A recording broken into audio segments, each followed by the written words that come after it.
So, a few of my dragon slaying stories. I'll read those right now. Get that up. So, this is for, I worked as a behavior technician, and this is my dragon slaying story. Working with autistic children to build their behavioral skills is an amazing job. I once worked with a kid who spoke no words and who used tantrums to communicate. Now, after their intervention was put into play, that child is talking in complete sentences and using his words rather than his screams. His parents are flabbergasted and appreciative of the progress our behavior therapy team has made with their child. I did another job, or I was a volunteer, for the Veterans Affairs Hospital in Los Angeles, California.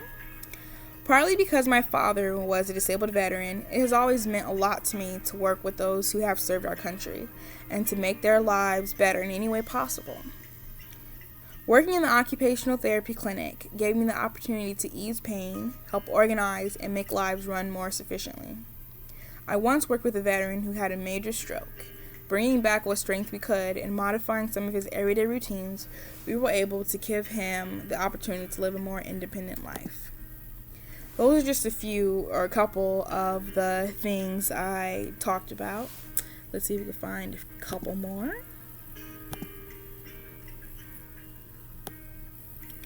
Oh, yay! So I have two more that I want to talk about.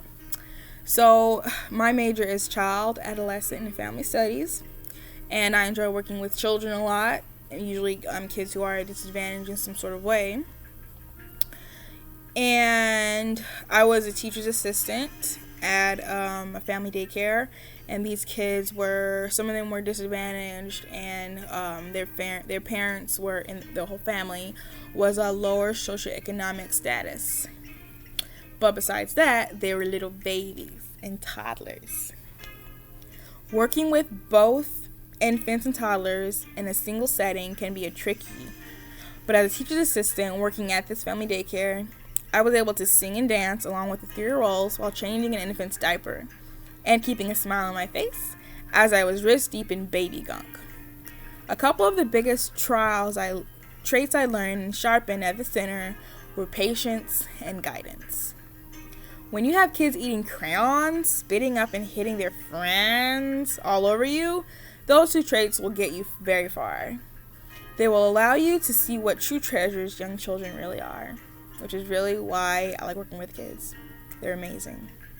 I also worked as an instructional aide at a preschool in North Hollywood. And that was another experience that really needed a lot of patience and guidance. Another thing really important about dragons is that they've managed to carry over throughout our own technology. For example, before there was moving print or computers or video games, there was language. And dragons managed to work their way into our stories.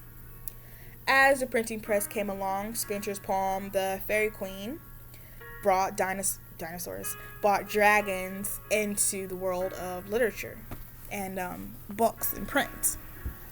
As things moved along, dragons found their ways into movies. The Hobbit, Aragon, How to Train Your Dragon, books, Lord of the Rings, The Hobbit, Aragon. People are pretty good about turning books into movies, and this happens a lot with dragon books. Game of Thrones used to be a book. Aragon used to be a book. Hobbit used to be a book. So we got spoken word, language, books, movies, TV shows, and then yes, dragons are also all over these things called video games. We talked about a few. Yoshi, like the classic video game dragon. I think he's like the first one. Spyro, which is like the naughty dragon. And then we have Flemeth and Dragon Origin. And then we have the whole Atari world. And then we have Dungeons and Dragons And there's Shadowrun, which is all over the place. It's its own reality, and people use it for role playing. People use it for making games, making movies and shows and shorts. Shadowrun is really its own thing.